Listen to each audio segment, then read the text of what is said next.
कृष्णा।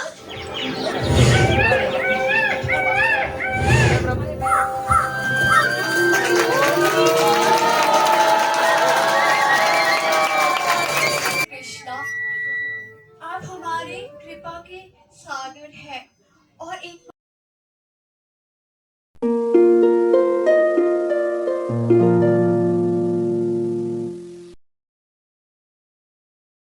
कृष्णा, कहाँ हो कृष्णा? ओ, देखो तो कौन आया है। मुझे पता है आप सब यहाँ भाग दौड़ के बारे में जानने आए हैं। यह इतना सरल नहीं है। इस स्थान के अर्थ और महत्व को जानना इतना आसान नहीं है। इसके लिए चाहिए श्रद्धा और भक्ति। ठीक है, क्योंकि आप सब इतने उत्साहित हैं, तो हमें पहले वृंदावन में प्रवेश करना होगा, जहां हम श्री कृष्ण के साथ खेलते हैं, नाचते हैं, आनंद लेते हैं और अपने जीवन का सबसे सुंदर पल व्यतीत करते हैं। आओ वृंदावन में प्रवेश करें।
हे बलराम, सबसे सर्वश्रेष्ठ और अत्यधिक बलशाली, हे सभी के कार्यकर्ता, हे कृष्ण सबके आते आते दुख नष्ट करने वाले, अब हमारी भूख का भी तो कुछ करो ना।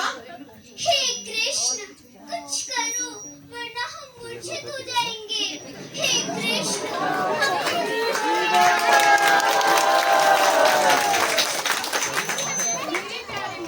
लगता है तुम सब बहुत भूखे हो।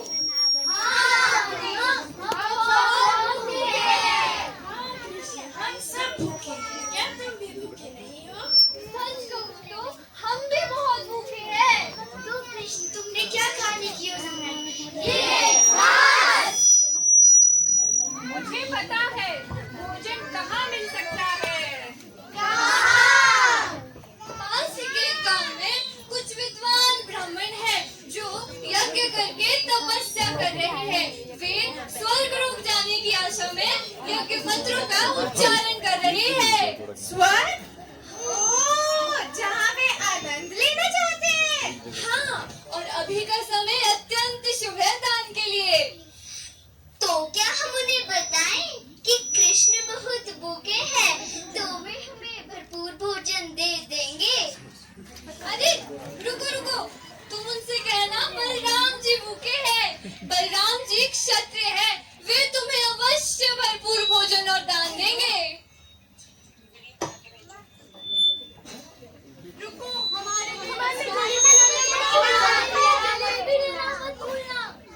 वेदश्रवाः स्वस्ति नः पूषा विश्ववेदाः स्वस्ति नस्तार्क्ष्यो अरिष्टनेमिः स्वस्ति नो बृहस्पतिर्दधातु ॐ हे ब्राह्मणों, आप कितने विद्वान हैं। पयो दिव्यन्तरिक्षे पयोधाः जीवन जी रहे हो, क्या आप हमें सुन सकते हो?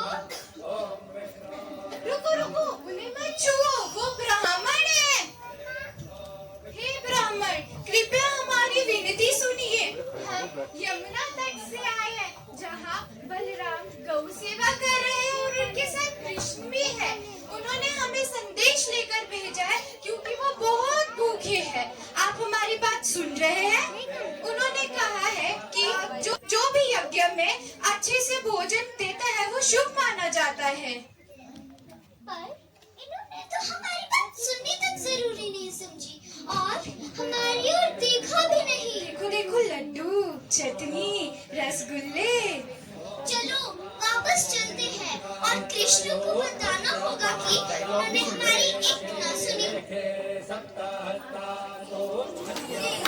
श्री राम श्री राम श्री राम श्री राम। रुको तुम दोनों, रुको।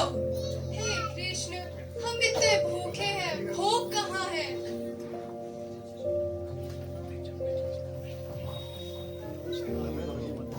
अरे तुम लोगों को तो भोग लाने भेजा था, भोग कहाँ है? ये ब्राह्मण, इन्होंने हमारी ओर देखा तक नहीं। जैसा कृष्ण ने कहा था, हमने बलराम का नाम भी लिया, कृष्ण का नाम भी लिया, पर उन पे कोई असर ना पड़ा। दूसरों में दोष देखना हमारे हृदय को दूषित करता है। तुम दुखी हो रहे हो, कभी दान मिलता है, कभी नहीं मिलता। तुम्हें दुखी नहीं होना चाहिए, हमें केवल याचना करनी चाहिए, विचलित नहीं होना चाहिए। हे कृष्ण कुछ करो, हमारे देह में बहुत जोर से गुड़गुड़ हो रही है। हाँ, ये तो बहुत जोर से गुड़गुड़ कर रहा है। मेरे पास एक उपाय है। इस बार तुम ब्राह्मण पत्नियों के पास जाओ। नहीं, हम ब्राह्मण पत्नियों के पास नहीं जाएंगे। वो भी ऐसा करेंगे जैसे ब्राह्मणों ने हमारा अपमान किया है। क्या तुम मेरे लिए भी नहीं जाओगी? नहीं ठीक है, तो फिर भूखे ही रहो। नहीं। कृष्ण ये बहुत अच्छा दर्शन था, पर खाली पेट दर्शन पचता नहीं, बस खाना ही पचता है। अब तुम्हें ब्राह्मण पत्नियों के पास जाना होगा। चलो चलो चलते हैं।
आपको हमारा दंडवत प्रणाम।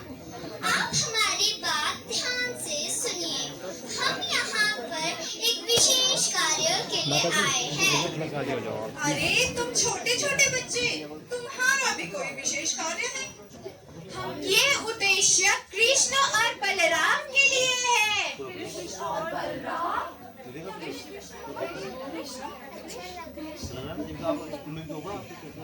लाला, क्या तुम्हें पता है अभी वो कहाँ होंगे? वो यमुना तट पे होंगे। यमुना तट? ब्राह्मणियों रुको, आप उनको भूख लगी है, उन्हें भोजन की आवश्यकता है। अरे लाला, तुमने पहले क्यों नहीं बताया कि कृष्ण और बलराम भूखे हैं? देखो हमारे पास कितना सारा भोजन है। देखो जलेबी, लड्डू, संदेश, देखो देखो बहुत ही सुंदर। हम उन्हें तब तक खिलाएंगे जब तक वो संतुष्ट न हो जाए। पर हम उन्हें पहचानेंगे कैसे? अरे हम उन्हें कैसे कैसे नहीं पहचानेंगे? वे श्याम वरण है। वे वंशीधर हैं। और वही कृष्ण जो मोर पंख धारण किए रहते हैं। और वही कृष्ण जो पीताम्बर धारण करते हैं। हमें पता है कि हमारे कृष्ण कैसे दिखते हैं। हाँ, वे बहुत दूर से आए हैं। अरे लाला तुम जाओ, हम समय पर पहुंच जाएंगे। कृष्ण और बलराम भूखे नहीं रहेंगे। हाँ हाँ लाला, तुम चलो, हम शीघ्र ही भोजन लेकर वहाँ आ जाएंगे। हम आपको ये भोग नहीं दे सकते। क्यों? जंगल? वहाँ कौन है? जंगल? ये सब क्या हो रहा है? ये सब जंगल क्यों जाना चाहते हैं? वहाँ भगवान श्री कृष्ण और बलराम हैं। वे और उनके सभी गोपमित्र भूखे हैं। ये तुम्हारी हिम्मत कैसे हुई? तुम्हें अपने पतियों से डर नहीं लगता? ऐसा नहीं है कि हमें अपने पतियों का भय नहीं या फिर हम उनका आदर नहीं करते, परंतु वहाँ कृष्ण है और वो भूखे हैं।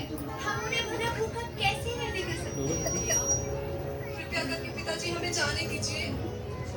रुको, मैं तुम्हें एक चेतावनी देता हूँ। जो भी उस जंगल में जाएगी वह वापस नहीं लौटेगी।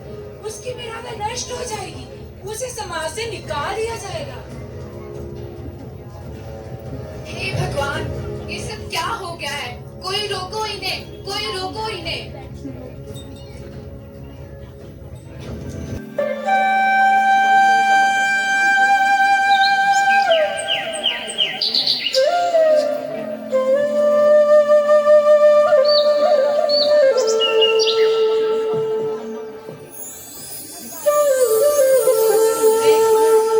वृक्ष भी अपना सर झुकाए हैं। लगता है श्याम सुंदर निकट है। ये यमुना नदी की दिशा से ही ठंडी ठंडी हवाएं आ रही है। क्या तुम सुन रही हो? यमुना जी की कल कल बहती ध्वनि। लगता है हम बहुत पास है। मंजरी, तुम देख रही हो? तुम सुन रही हो यमुना से कैसी आवाजें आ रही हैं? लगता है कृष्ण और बलराम यमुना नदी पर खेल रहे होंगे, एक दूसरे पर जल छिड़कते हुए। देखो, एक अद्भुत सा रोशनी। क्या तुम देख पा रहे हो? क्या तुम देख पा रही हो? लगता है कृष्णा हमें दर्शन देने वाले हैं।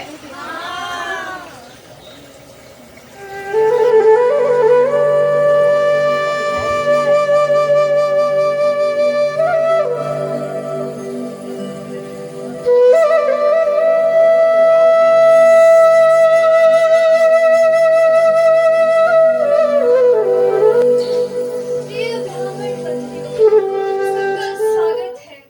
तुमने मेरे पास आने के लिए बहुत कष्ट सहे हैं। समझ नहीं आता कैसे उत्तर दूं। मैं तुम्हारे इस प्यार का ऋणी हूँ। हे कृष्ण, हमें आपसे कुछ नहीं चाहिए, आपका दर्शन ही सब कुछ है। मैं तुम्हारे लिए क्या कर सकता हूँ? तुम मेरे लिए इतना सब भोग लेके आई हो, समझ नहीं आता। पर अब मेरी एक प्रार्थना है, कृपया अपने घर लौट जाओ।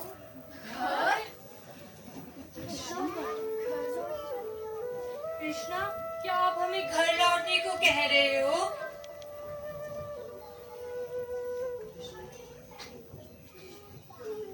हाँ, अब तुम्हें अपने घर लौट जाना चाहिए।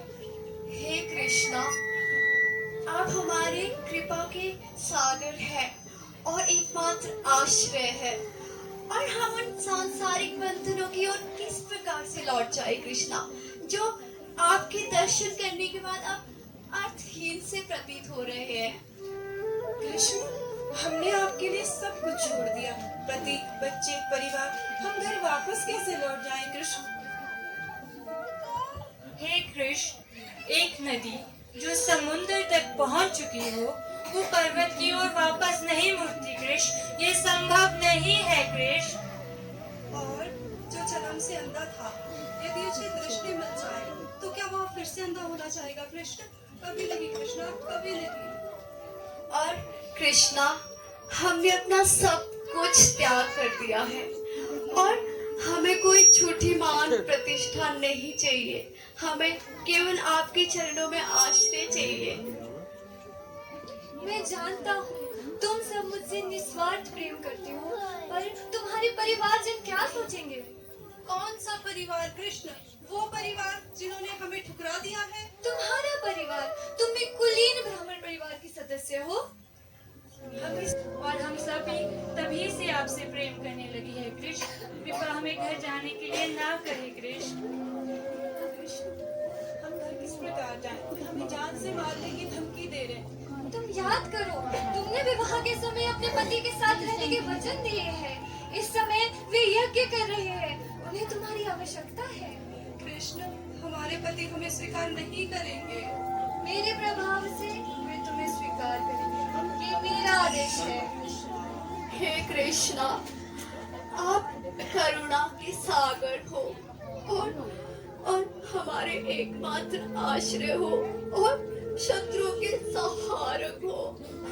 कृष्णा, कृपया करके आपके और हम सब के बीच आने वाले विघ्न को दूर कीजिए। कृष्णा, कृपया करके हमें अपने चरणों में आश्रय दीजिए।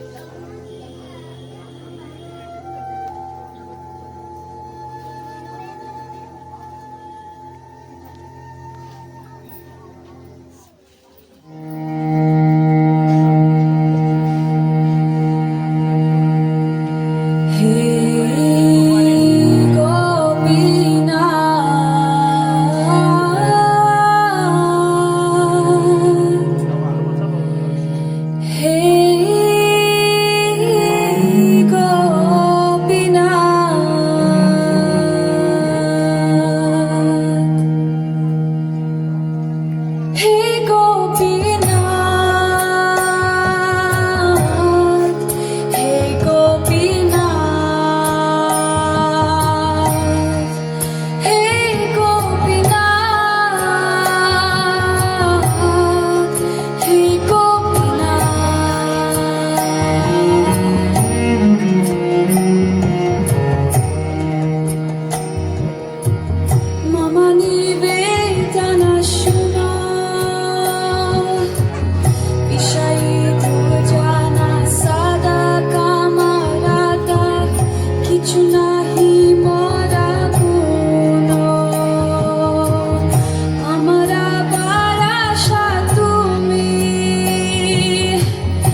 শোধিবে মোরে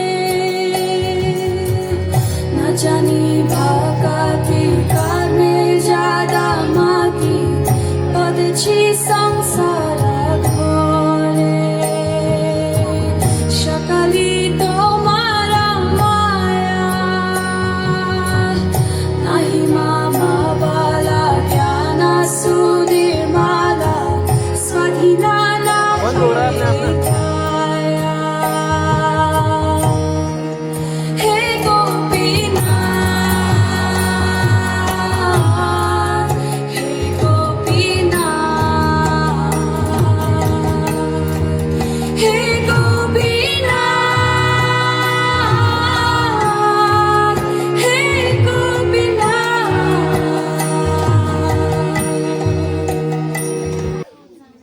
प्रिय ब्राह्मण पत्नियों, मैं तुमसे अत्यंत प्रेम करता हूँ और तुम भी मुझसे निस्वार्थ प्रेम करते हो।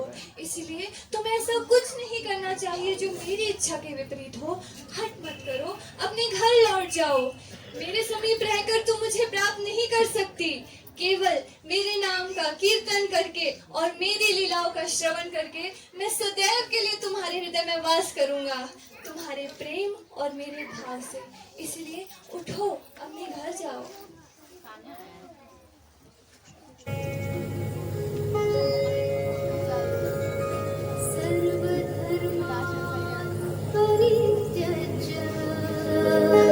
Abandon all varieties of religion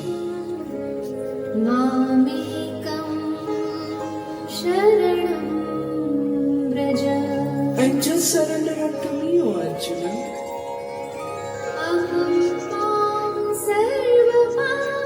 I shall deliver you from all sinful reactions.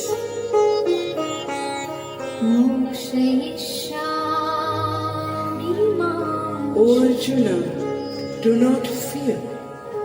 Do not fear. Do not fear. क्या हो गया? वे निर्भय कैसे होगी? उनमें इतनी हिम्मत कहाँ से आई कि वे यज्ञाभोग लेकर कैसे भाग गई और किसके लिए? कृष्ण बलराम के लिए। क्या कह रहे हो? कृष्ण और बलराम? हाँ, कृष्ण और बलराम। अरे हम कितने मूर्ख थे। ऐसा क्यों कह रहे हो? क्या तुम्हें दिख नहीं रहा है कि कृष्ण यदुवंशियों में प्रकट हुए? हम लोग यज्ञ में इतने तल्लीन हो गए थे कि कृष्ण यहाँ भोग मांगने आए थे।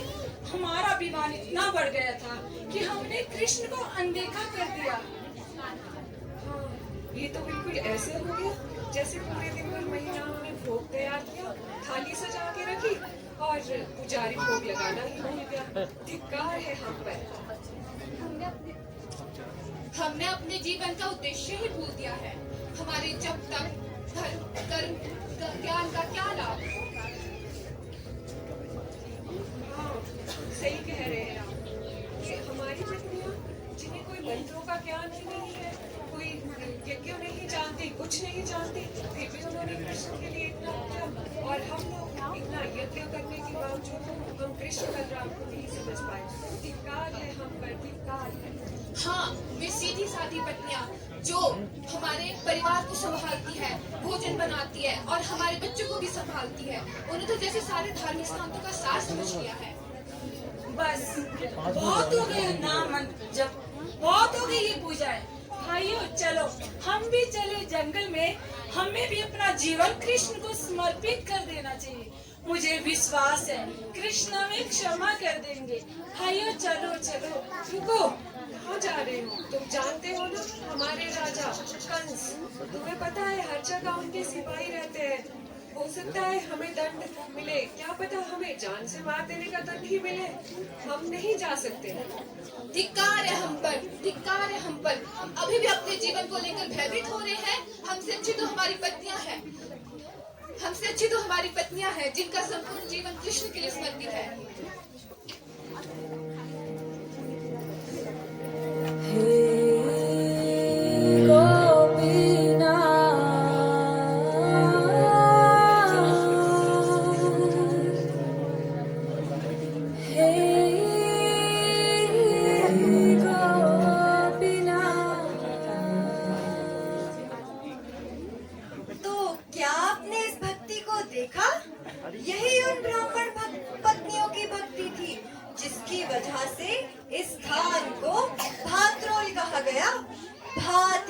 चावल।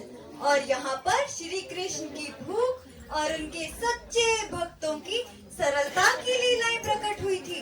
वहीं दूसरी ओर जो ब्राह्मण पहले अहंकार में डूबे थे, अब पश्चाताप की अग्नि में जल रहे हैं। लेकिन श्री कृष्ण इतने दयालु हैं कि उन्होंने उनके अपराधों को भी क्षमा कर दिया। और वो स्थान जहाँ पर उन्होंने ब्राह्मण पत्नियों का भोग स्वीकार किया, उनके प्रेम को स्वीकार किया तथा ब्राह्मणों को क्षमा किया, वही स्थान आज कहलाता है भात्रोल। मुझे सुनाई दे रहा है आप सब भात्रोल जाना चाहते हैं। इसे ढूंढना बहुत आसान है। यह वृंदावन में स्थित अक्रूर घाट के बहुत पास है। भक्ति सरल है, सरल हृदय वालों के लिए, और जटिल है, जटिल स्वभाव वालों के लिए। इस स्थान का महत्व वही जान सकता